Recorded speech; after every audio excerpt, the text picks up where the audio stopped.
तोशा खाना केस में जिसमें सजा याफ्ता चेयरमैन पीटीआई की सजा मुअत्तली पर महफूज फैसला आज दिन 11 बजे सुनाया जाएगा। इस्लामाबाद हाई कोर्ट के चीफ जस्टिस आमिर फारूक और जस्टिस तारिक महमूद साहब ने फैसला महफूज किया था और इलेक्शन कमीशन के वकील अमजद परवेज की चेयरमैन पीटीआई की सजा मुअत्तली की मुखालफत की दरख्वास्त थी और दरख्वास्त पर एतराज नहीं बल्कि रियासत को नोटिस दिए बगैर कार्रवाई आगे ना बढ़ाई जाए। पब्लिक प्रोसिक्यूटर को पहले भी नोटिस किया जाना जरूरी है। चीफ जस्टिस आमिर फारूक ने रिमार्क्स दिए कि शिकायत तो इलेक्शन कमीशन ने फाइल की थी, रियासत ने नहीं की। ट्रायल कोर्ट में आपने ये बात नहीं की, आप पहली बार ये कह रहे हैं। इस पर बात करेंगे और इसके साथ साथ बात करेंगे जो ओवरऑल मुल्क की सूरत हाल है। ओवरऑल एक तो इंतखाबात के बारे में ओवरऑल बात हो रही है बहुत ज्यादा, इसके साथ साथ हाई बिजली, पहले सिर्फ बिजली होती थी अब हाई बिजली, इस पर भी बात होगी। मुश्तरका मफादात काउंसिल के हवाले से आपको बताएं, नई मरदमशुमारी के मुताबिक जो हल्का बंदियां हैं उन्हें करके इंतखाबात करवाने का फैसला किया था, जिसको इजलास में मौजूद तमाम लोगों ने इत्तेफाक राय से कबूल किया और इलेक्शन कमीशन ने हल्का बंदियों की तारीख दी और कहा कि 14 दिसंबर तक ये मुकम्मल होंगी, then will go for the election. लेकिन इस तारीख से मुतालिक सदर मुमलिकत और चीफ इलेक्शन कमिश्नर में जो खतूत का तबादला हुआ था और फिर मुलाकात नहीं हो पाई, वो एक मुलाकात जो जरूरी थी नहीं हो पाई। अब peoples party, Jamaat Islami, BNP, Mengal और दीगर सियासी जमातें नई हल्का बंदियों के बजाय 90 रोज में इंतखाबात का मुतालबा कर रही हैं। ये शिफ्ट आया है, ये क्यों है, इस बारे में भी बात करेंगे। और दूसरी जानिब तहरीक इंसाफ ने सुप्रीम कोर्ट से रिजू कर लिया है, उनको वहां से रिलीफ की उम्मीद है। इस सारे मामले पे हमने बात करनी है और इसका एनालिसिस लेना है कि ये मामला किस जानिब जा रहे हैं। आप स्टार्ट। बिल्कुल, शौकत पराचा साहब हमारे साथ मौजूद हैं, उनको हम खुश आमदीद कहेंगे। Thank you very much Shaukat Paracha साहब, I hope it's a good morning for you. सबसे पहले तो मेरे साथ फयाज भी पहले हमारे साथ हैं, तो पहले हम उनसे जरा बात करते हैं। फयाज, हमें एक तो लेटेस्ट आज बड़ा इंपॉर्टेंट डे है इस्लामाबाद में, वैसे बड़े अहम दिन आते हैं, हम लाहौर में तो कह रहे हैं मौसम बड़ा अच्छा है, नहीं मालूम कि इस्लामाबाद का मौसम आज आपको क्या शुनीद दे रहा है। बीइंग कोरेस्पोंडेंट जर्नलिस्ट, आप क्या देख रहे हैं जी, क्या होने जा रहा है आज, कितना इंपॉर्टेंट डे और क्या नतीजा निकलने जा रहा है?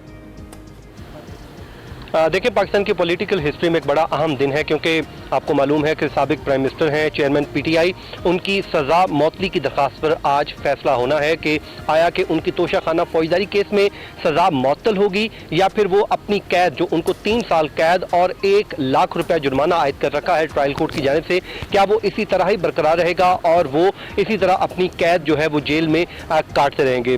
गुज़श्ता रोज़ इस्लामाबाद हाई कोर्ट के चीफ जस्टिस आमिर फारूक की सरबराही में 2 रुकनी बेंच ने सजा मौतली की दरख्वास्त पर फैसला महफूज कर लिया था, जिसमें इलेक्शन कमीशन के वकील अमजद परवेज की जानिब से आर्गूमेंट्स कंक्लूड किए गए थे और उसके बाद लतीफ खोसा ने हार्डली 2 से 3 मिनट में अपना जवाब आर्गूमेंट्स भी कंप्लीट किए थे। लतीफ खोसा से पहले जो अमजद परवेज ने आर्गूमेंट्स दिए तो उनका जो नुक्ता था, बुनियादी नुक्ता, उन्होंने जो अपना महवर बनाए रखा आर्गूमेंट्स को, वो ये चाह रहे थे कि किसी भी तरीके से इसमें रियासत पाकिस्तान को, स्टेट को नोटिस किया जाए और उस हवाले से उन्होंने तकरीबन 20 अदालती फैसलों के हवाला जात भी दिए। उन्होंने कहा कि किसी भी केस में जब किसी शख्स को सजा हो जाती है तो वो फिर रियासत पाकिस्तान का कैदी है, तो इसलिए अब रियासत पाकिस्तान को सुनना जरूरी है। तो जिस पे चीफ जस्टिस ने बड़े अहम रिमार्क दिए थे, अदालत ने कहा था कि देखें, ये जो कंप्लेंट है ये इलेक्शन कमीशन ऑफ पाकिस्तान ने फाइल की है और यही नुक्ता जो आज आप इस्लामाबाद हाई कोर्ट में उठा रहे हैं, ये पहले आपने ट्रायल कोर्ट के सामने नहीं रखा। तो उन्होंने बताया था कि अब क्योंकि सजा हो चुकी है, सजा होने के बाद कोई भी कैदी जो है वो रियासत पाकिस्तान का कैदी है, तो इसलिए रियासत को सुनना जरूरी है। तो इसी बुनियाद पर उन्होंने कहा था कि मैं अभी तक उस नुक्ते की तरफ जा ही नहीं रहा, सजा मौतली की तरफ मैं आ ही नहीं रहा। मेरा मौक़िफ़ यह है कि पहले इस नुक्ते को तय कर दिया जाए और उसके बाद उन्होंने आर्गूमेंट्स रोकने की कोशिश भी की। उन्होंने कहा कि पहले अदालत इस नुक्ते को निपटा दे और उसके बाद फिर हम आगे बढ़ेंगे, जिस पर अदालत ने कहा कि हमने ये नुक्ता आपका नोट कर लिया है, आप अपने आर्गूमेंट्स को जारी रखें। तो उसके बाद उन्होंने मुख्तलिफ अदालती जो फैसले हैं, जो नज़ीरें हैं, उन्होंने वो भी पेश की। फिर उसके बाद जो एक मिनिमम सजा का एक आर्गूमेंट लिया जा रहा था चेयरमैन PTI के वकला की जाने से, वो कहते हैं कि 3 साल की सजा हुई है और 3 साल की जो सजा है ये मिनिमम सजा है और ये ना हो कि एक शख्स साल 1.5 साल जेल में पड़ा रहे। ठीक है फयाज, ये भी कहा जा रहा है कि अगर इस तोशा खाना केस के अंदर सजा मुअत्तल हो भी जाती है तो जो चेयरमैन PTI है फौरन रिहा नहीं होंगे, उनको जो दीगर FIA वगैरह में जो उनके केसेस है उससे भी जमानत लेना होगी। तो क्या इसमें कुछ वकला से आपकी बात हुई हो या आपके पास कुछ इत्तलात हों? देखें, बिल्कुल ये बात किसी हद तक दुरुस्त लग रही है। उसकी वजह यह है कि चेयरमैन पीटीआई के खिलाफ मजमूई तौर पर जो है 100 से ज़ायद केसेस बने हुए हैं, तो जिसमें 2-3 वो केसेस हैं जिसमें एक में तो वारंट गिरफ्तारी भी इनएक्टिव वारंट गिरफ्तारी है। जैसा कि आपको मालूम है कि 9 मई को जो गिरफ्तारी हुई थी वो अलकादर ट्रस्ट में केस में हुई थी, जिसमें 190 मिलियन पाउंड करप्शन का इल्जाम है। उसमें जो उनके वारंट गिरफ्तारी है वो सुप्रीम कोर्ट ऑफ पाकिस्तान ने सेट असाइड नहीं किए थे, वो बल्कि आज भी ऑन फील्ड है, वो एक्टिव है। तो उनकी जमानत जो है वो एहतसाब अदालत उस दरखास्त में खारिज कर चुकी है। तो एक तो इम्कान ये भी हो सकता है कि अगर उसमें भी गिरफ्तारी हो सकती है, फिर साइफर में भी आपको पता है कि उनकी शाह महमूद कुरैशी जो शरीक मुल्जिम है उनका भी वो भी गिरफ्तार है, तो मुमकिन तौर पर ये भी गिरफ्तार हो सकते हैं। कहा यह जा सकता है कि शायद गिरफ्तारी के बाद इसके बाद भी गिरफ्तारी हो सकती है। ठीक हो गया, thank you very much Fayaz, बहुत शुक्रिया कि आपने इन डिटेल हमें बता दिया। अब चूंकि शौकत बराचा साहब भी हमारे साथ मौजूद हैं। शौकत साहब, आपने ये हमारे कॉरेस्पॉन्डेंट फयाज महमूद की सारी डिस्कशन सुनी, जो भी ताज़ा तरीन अपडेट थी उन्होंने हमें बताई। ये जो आज तोशाखाना केस के हवाले से हम बात कर रहे हैं, उन्होंने कहा कि गिरफ्तारी से अगर वो इससे रिहाई होती भी है तो किसी और केस में गिरफ्तारी हो सकती है। तो क्या देख रहे हैं आप, जो चेयरमैन तहरीक इंसाफ है उनकी जो मुश्किलात हैं आपको कम होती नजर आ रही हैं, या ये जो केस के बाद केस है या गिरफ्तारी के बाद गिरफ्तारी है, इससे मुश्किलात में खासा इजाफा हो रहा है उनकी? जी थैंक यू अरमला। बात यह है कि गिरफ्तारी तोशाखाना में तो सजा हुई है, वो तो महज गिरफ्तारी नहीं डाली गई, और तोशाखाना की सजा के खिलाफ ये समाअत हुई। जितने भी आर्ग्यूमेंट्स आए वो कंक्लूड हो चुके और आज 11 बजे उसका फैसला होना है।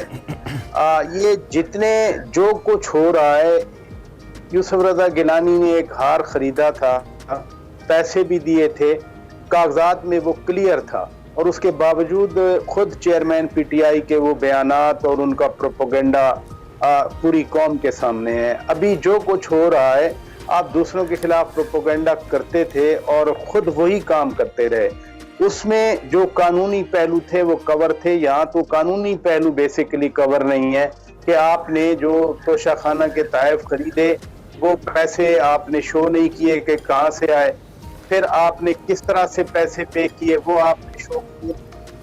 एक्चुअली कंसीलमेंट है, ये गलत बयानी का केस है जो जिसमें ये सजा आया। 11 बजे क्योंकि 2 घंटे रह गए, और जिस तरह से chief justice of Islamabad high court के खिलाफ एक कैंपेन चलाई गई, उससे तो ये लगता है कि इनको कुछ डर है और इसी वजह से ये सुप्रीम कोर्ट में भी गए हैं।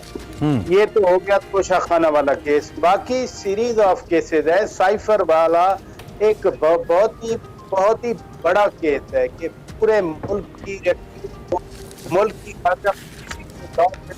गया कि एक हाई ऑफिशियल सीक्रेट है तो आपने लहरा दिया आकर। यकीनन गिरफ्तारी डाली हुई है, उसमें 190 मिलियन एहतसाब वाला केस है, उसमें गिरफ्तारी डाली हुई है, तो रिहाई तो मुश्किल है। जो 11 राजा साहब, रिहाई तो मुश्किल है, लेकिन अगर इस केस में रिलीफ मिल जाता है चेयरमैन पीटीआई को, इसके नतीजे का असर बाकी केसेस के नताइज पे भी आ सकता है।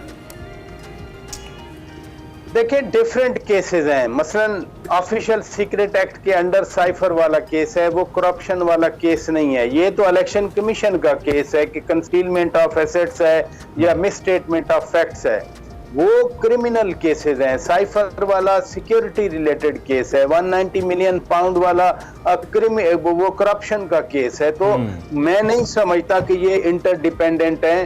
हाँ, अलबत्ता जो जिस तरह का माहौल पीटीआई या उसके सपोर्टर या वर्कर्स बनाते हैं, उस माहौल में तो वो कहेंगे, जैसे सरदार लतीफ खान खोसा साहब कह रहे थे जुमे वाले दिन कि ये चेयरमैन पीटीआई को मजीद 3 दिन अंदर रखना चाह रहे हैं।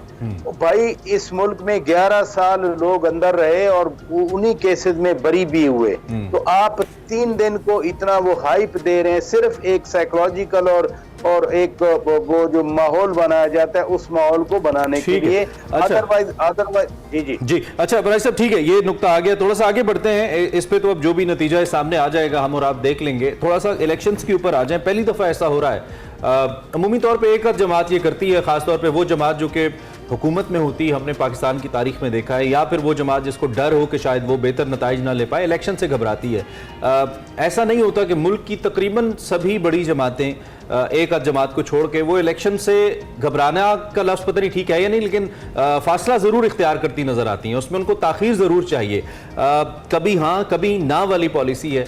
और इस वक्त एक गूं मगू की सूरत हाल है जिसको हम देखते हैं। एक जानब जो बैनुल-अक़वामी ममालिक है वो चाहते हैं कि इंतखाबात हो, लेकिन हमें सूरत हाल क्लियर नहीं है। आप इंटरनेशनल प्रेशर, चाहे वो यूरोपीय यूनियन का हो, अमेरिका का हो, वेस्टर्न कंट्रीज़ का हो, उसको देखते हुए और मुल्क की मौजूदा सियासी सूरत हाल को देखते हुए क्या समझते हैं?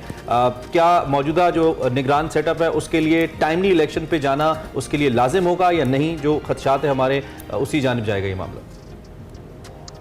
ये बड़ा अच्छा क्वेश्चन है आपका, क्योंकि इंटरनेशनल जो फ्रेंड्स हैं या पार्टनर्स हैं वो न सिर्फ देख रहे हैं बल्कि वो बात भी कर रहे हैं। और जो भी स्टेटमेंट आती है बड़ा फाइन पॉइंट है। वो कहते हैं as per constitution of Pakistan, कि जो पाकिस्तान के आइन की रिक्वायरमेंट्स हैं to follow constitution and rules and regulations. अब उसमें केयरटेकर गवर्नमेंट का पर्सपेक्टिव जो बार बार कहा गया है कि नई मरदमशुमारी हुई, नई मरदमशुमारी के तहत हल्का बंदियां जरूरी हैं, ये भी आइन का आर्टिकल 44 है और 55 क्लॉज 1 है। 55 क्लॉज 1 के तहत आपको नई मरदमशुमारी के तहत अगर वो अप्रूव्ड है तो फिर उसके मुताबिक सीट्स डिस्ट्रीब्यूट करनी है।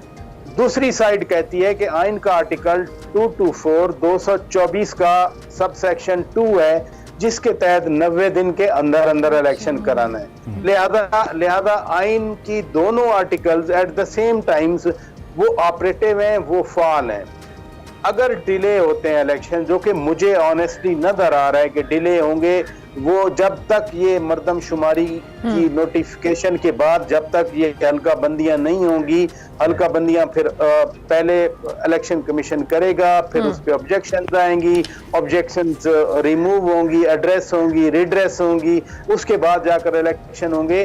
तो जो मैं सुनता हूँ केयर टेकर गवर्नमेंट के लोग हों या इलेक्शन कमीशन हो, इवन मुझे तो फरवरी मार्च वाला वो जो एक महीना है वही नजर आ रहा है, मुझे जल्दी इलेक्शन नजर नहीं आ रहा है। इंटरनेशनल पार्टनर अलबत्ता ये जरूर रखे हुए हैं कि जितना आपका आइन और कानून कहता है उसके अंदर अंदर आप इलेक्शन करवाएं। अब इंटरप्रिटेशन है वो क्या हल्का बंदियों मुकम्मल होने से पहले इलेक्शन करवाने हैं 224 क्लास 2 के तहत, या फिर 55 क्लास 5 के तहत आपने हल्का बंदियां पूरी कर। अच्छा शौकत भाई, अच्छा अभी इमरान ने भी बात की कि कभी हाँ या कभी ना वाली पॉलिसी है। पहले पीडीएम इत्तेहाद के हवाले से एक पेज पर थे तमाम लोग और ये इलेक्शन को लेके काफी उनकी आपस में जो कह लें कोऑर्डिनेशन कह लें आप थी, मगर अब पीपल्स पार्टी और दीगर सियासी जमातें वो कह रही हैं कि 90 रोज के अंदर इंतखाबात होने चाहिए। इनफैक्ट नैयर बुखारी साहब ने भी कहा है कि हम इंतखाबात में ताखीर नहीं चाहते, अगर सदर मुमलिकत इंतखाबात की तारीख देते हैं तो हम आइन के साथ खड़े हैं। अब ये ऑब्वियसली पीपल्स पार्टी का एक बहुत इंपॉर्टेंट रोल है, एक बड़ी अहम जमात है इस पीडीएम इत्तेहाद के अंदर। अगर उनका ये मौक़िफ़ है या छोटी जमातों का भी मौक़िफ़ है तो इस पे तो जो कह लें इम्प्लीमेंटेशन के लिए इक़दामात करने होंगे। How do you see? सियासी जमातें एक मुतालबा कर सकती हैं, एक आवाज उठा सकती हैं, सियासी जमातें फैसला नहीं कर सकती। फैसला करना है इलेक्शन कमीशन ऑफ पाकिस्तान ने, और सदर ममलिकत ने जो मुशावरत के लिए बुलाया था उसके बाद अब नजरें हैं, मेरी नजरें तो हैं लॉ मिनिस्ट्री की जो ओपिनियन सदर ने मांगी हुई है कि आप बताएं जी कि इलेक्शन की तारीख या मैंने देनी है या इलेक्शन कमीशन ऑफ पाकिस्तान ने देनी है। अब ये तो मेरे नजर में तो क्लियर हो गया कि सदर ने जब लॉ मिनिस्ट्री से रजू किया तो उसके बाद लॉ मिनिस्ट्री तो केयर टेकर गवर्नमेंट के अंडर है, लॉ मिनिस्टर बैठे केयर टेकर, वो वही बात करेंगे जो निगरान काबीना कर रही है कि इलेक्शन जो है वो जी। राय साहब ये भी बताइए, मुझे लगता है कि मैं और आप तो बात कर रहे हैं, जाहिर बात है हमने तो इस वक्त का पेट भरना है और ये ज़रूरी है, चूंकि आईनी मामला है तो बात करना ज़रूरी है, लेकिन मुझे नहीं लगता कि आवाम को कोई बहुत ज़्यादा गर्ज है कि आगे आने क्या जा रहा है। आवाम की जिस तरह की सूरत हाल है, तो सवाल मेरा थोड़ा सा कुछ इस तरह का है कि ये जो सारी 13 पीडीएम की जमातें इस वक्त मिलकर निगरान सेटअप से अवाम की जान छुड़ाना चाहती हैं, और उन्होंने कहा है कि आप बिजली के खिलाफ होने वाले एहतजाज में शामिल हों ताकि इस जुल्म से हमारी जान छूटे, जो अभी 10-12 दिन पहले शुरू हुआ है बकौल उनके। आपके ख्याल में क्या जान छुड़ा पाएंगी, और इस रवैये को आप कैसे देख रहे हैं कि आपने खुद मुआहदे किए, चाहे तहरीक इंसाफ थी या PDM की 13 जमातें थीं। आपने खुद IMF को लिवरेज दिया कि वो अवाम के गलों पर माजरत के साथ कह रहा हूं कि छुरी चलाए, और वो चल रही है। अवाम बहुत हद तक पिस रहे हैं, कट रहे हैं, और फिर अब आप आके इलेक्शन के माहौल के अंदर ये कहें अवाम को कि जाएं एहतजाज करें इनके खिलाफ, आप इसको कैसे देख रहे हैं?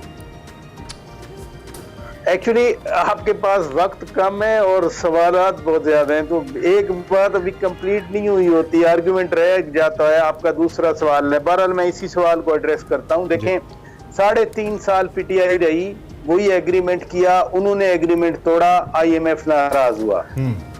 PTI का पूरा बैगेज जो मरियम नवाज शरीफ साहिबा कहती थी कि उनकी गंद का टोकरा आपने अपने कंधों पे रख लिया है, तो एग्जैक्टली वही था। फिर 16 महीने इत्तेहादी हुकूमत के लिए मजबूरी थी, मुआहदा करना था, डिफॉल्ट से बचना था। उनका एक ही मेरे ख्याल में टारगेट था कि हम डिफॉल्ट से बचें और श्रीलंका ना बने, जिसमें वो कामयाब हो गए। लेकिन वही चीज जो उन्होंने आकर निगरान हुकूमत के सर पे डाल दी कि जी निगरान हुकूमत जो है अब ये संभाले। एक बात मैं जरूर करना चाह रहा हूं, जो अभी इलेक्शन की बात हो रही थी कि ये भागना चाह रहे हैं, कोई नहीं भागना चाह रहा और ना ही रिजल्ट ऐसा सजेस्ट कर रहे हैं। कराची में बाई इलेक्शन हुआ, फिर बल्दियाती इंतखाबात हुए। कराची में जो पॉपुलैरिटी का एक सो कॉल्ड हवा बनाया हुआ है, वो कराची में तो निकल गया ना कि तीसरे नंबर पे PTI। अभी KP में इलेक्शन हुआ, वो सीटें ले गए PTI वाले। लेकिन अगर आप जो कहते हैं ना एक बामुकाबला 13, तो 13 तो स्कैटर्ड होकर लड़ रही थी, वो एक दूसरे के खिलाफ लड़ रहे थे। उसमें JUI भी जीती, पीपल्स पार्टी भी जीती, ANP भी जीती, नून लीग भी जीती, और आजाद पहले नंबर पे आ गए। फिर PTI और दीगर जमातें आई। तो ये जो जब इलेक्शन आएगा, जिसमें फिर सारे कैरेक्टर जब आएंगे मैदान में, मियां नवाज शरीफ भी होपफुली आएंगे, मरियम नवाज भी बाहर निकलेंगी, बिलावल भुट्टो जरदारी भी बाहर निकलेंगे, तो कम अज कम जो एक माहौल बनेगा, वो ये जो पॉपुलैरिटी है कि सिर्फ एक ही जमात पता नहीं 70% खड़ी है और बाकी जमातें, ये इलेक्शन में ऑन ग्राउंड बाकी जमातें, please keep in your mind, बाकी जमातें एक दूसरे के खिलाफ इलेक्शन लड़ रही हैं। 90 दिन में ही करा देंगी इलेक्शन जमातें, आप ये कह रहे हैं? नहीं, मैं नहीं, 90 दिन वाला मैं नहीं समझता कि इलेक्शन होंगे। मैं तो आपको अपनी बात, अपनी राय बता रहा हूँ कि पता नहीं, अल्लाह करे फरवरी में हो जाए तो बड़ी बात। अच्छा, आपके मुताबिक फरवरी तक तो अगर हो जाए तो बड़ी बात है, वरना 90 दिन वाली कोई सूरत हाल नहीं है। बहुत शुक्रिया शौकत बराचा साहब, अर्ली इन द मॉर्निंग आपने में ज्वाइन किया।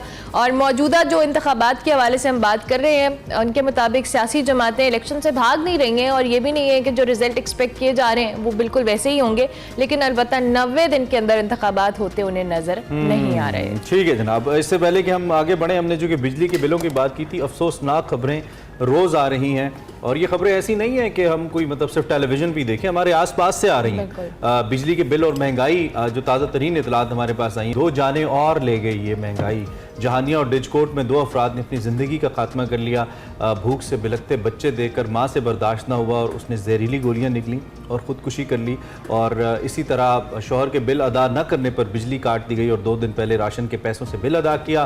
पेपको एहलकारों ने फिर भी बिजली बहाल न की, घर में गुर्बत बहुत थी और ये नतीजा निकला। और कल लाहौर से मुझे किसी दोस्त ने बताया कि ट्रेन की पटरी के ऊपर एक खातून खड़ी हुई थी, उन्होंने खुद देखा, उनको बचा लिया गया, लेकिन वो भी कोशिश कर रही थी 2 बच्चों के हमरा। तो अल्लाह पाक आसानी करे।